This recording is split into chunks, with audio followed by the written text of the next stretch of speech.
किसी भी लड़की को उसके बिना परमिशन के टच करना ही पहली बात बहुत गलत है। एक बार बोल तो दिया करो राम राम। कंप्लीट करने के बाद जब मैं अपने टीम मेंबर से मैंने पूछा साइड में जाके कि कुछ लगा है क्या लगा है, उन्होंने बोला कुछ भी नहीं लगा था।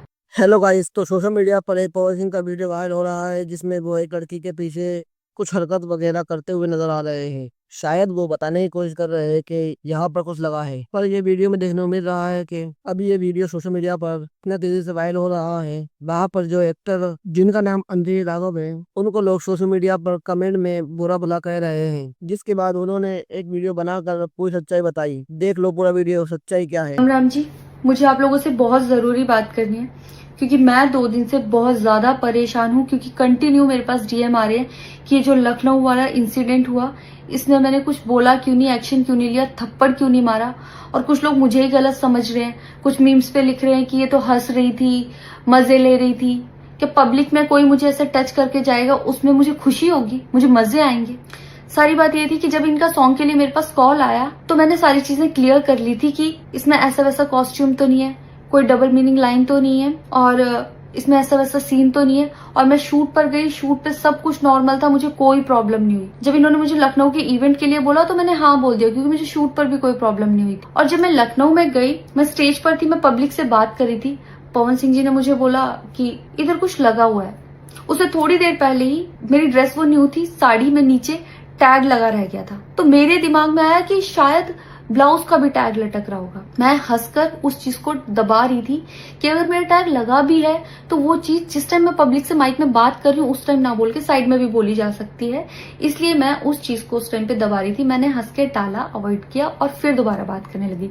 वो बोले नहीं कुछ लगा है, नहीं कुछ लगा है, तो मैंने कहा नहीं लगा। वो बोले लगा हुआ है, तो मुझे लगा कि शायद लगा ही ये तो मेरे को लग रहा था कि कुछ लगा है, इसलिए ये बोल रहे हैं। और पर फिर भी मैंने हंस के वहां पे टाला, पब्लिक से अपनी बात कंप्लीट की। कंप्लीट करने के बाद जब मैं अपने टीम मेंबर से मैंने पूछा साइड में जाके कि कुछ लगा है क्या लगा है, उन्होंने बोला कुछ भी नहीं लगा था। जब मैंने देखा मेरे सच में कुछ नहीं लगा था, तब मुझे बहुत ज्यादा बुरा लगा, गुस्सा आया और रोना भी आया। लेकिन मुझे ये नहीं समझ आया कि मैं अब क्या करूं यहाँ पर, क्योंकि जहां मैं गई थी लखनऊ में, पवन सिंह जी खुद भी वहीं के रहने वाले हैं, उसी जगह पर इवेंट था।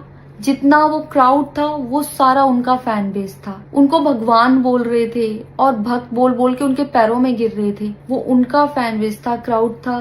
तो मुझे समझ नहीं आया कि मैं क्या करूं। अगर मैं कुछ भी बोलती तो क्या वो लोग मुझे सपोर्ट करते? मेरे साथ कुल 3-4 बंदे यहाँ से गए थे, तो वहां जितना क्राउड था, क्या वो लोग मेरा साथ देता? मैंने सोचा मैं बैक स्टेज जाके बात करूंगी। इतनी देर में थोड़ी देर रील्स बन के अचानक से वो उतर के चले गए बीच में ही इवेंट के। थोड़ी देर मैंने रील बनाई, अनाउंस ये किया गया कि अभी इवेंट दोबारा स्टार्ट होगा। डिनर के लिए अनाउंस कर दिया गया, मैं भी उतर के चली गई और इवेंट वहां पे खत्म हो चुका था।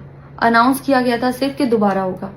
नेक्स्ट डे जब मैं घर आई तो मैंने देखा ये बहुत बड़ा मैटर बन चुका था। मैंने उन लोगों से कांटेक्ट करने की कोशिश की, किसी ने मेरा फोन पिक नहीं किया, ना ही उन लोगों ने फोन करके मुझसे हालचाल पूछा कि परेशान हो या कुछ भी, नहीं, कोई हालचाल नहीं लिया। मैं पोस्ट करना चाहती थी, जो लोग लिख रहे थे कि मजे आए या हंस रही है, मैं रिप्लाई में पोस्ट करना चाहती थी। मेरे को किसी का कॉल आया था कि पवन सिंह की पीआर टीम बहुत स्ट्रांग है और कुछ भी ऐसा वैसा मत लिखना और ना पोस्ट करना, क्योंकि वो लोग अगर कुछ लिखेंगे ना बहुत कुछ उल्टा लिख देंगे तुम्हारे लिए और बहुत कुछ कहेंगे और बहुत बड़ा मैटर बन जाएगा। अभी जितना परेशान हो उससे ज्यादा परेशान हो जाओगी, तो छोड़ो।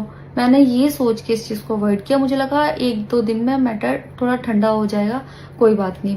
मैंने कहा पर्सनली कभी बात करूंगी इस बारे में इनसे, लेकिन बढ़ता जा रहा है। ऊपर से ना उनकी तरफ से कोई रिप्लाई मिला और मुझे नहीं पता कि ऐसे में मुझे क्या करना चाहिए था और क्या करना चाहिए। आप लोग मुझे बताओ, मुझे ऐसे में क्या करना चाहिए। मैं बिल्कुल भी सपोर्ट नहीं करती कि हाँ ये चीज नॉर्मल है या इसको नॉर्मल समझूं। किसी भी लड़की को उसके बिना परमिशन के टच करना ही पहली बात बहुत गलत है, और फिर इस तरीके से टच करना तो हद से ज्यादा गलत है। यही सेम चीज अगर हरियाणा में हुई होती ना तो मुझे जवाब देने की जरूरत नहीं पड़ती, यहाँ की पब्लिक अपने आप जवाब दे देती, यहाँ की ऑडियंस फुल सपोर्ट करती और जवाब देती। लेकिन मैं उनकी जगह पर थी, वो यहाँ पे नहीं थे। इससे मुझे ये लेसन मिला है कि मैं भोजपुरी इंडस्ट्री में अब काम नहीं करूंगी। आर्टिस्ट हूँ तो नई नई चीजें ट्राई करने का मन करता है कि ये भी ट्राई करूं, ये भी ट्राई करूं, ये भी ट्राई करूं। कुछ भी अलग सा आता है तो करने का मन करता है कि कुछ अलग होगा, कुछ नया ट्राई करती हूँ।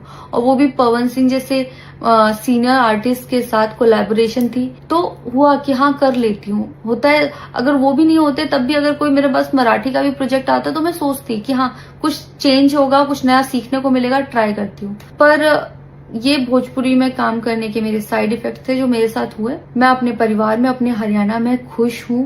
मुझे नहीं करना काम भोजपुरी में। पर आप लोग मुझे जरूर बताना कि इस सिचुएशन में अगर आप होते और आप वहां पर होते तो आप उस टाइम पर क्या करते और मेरी गलती कहाँ है।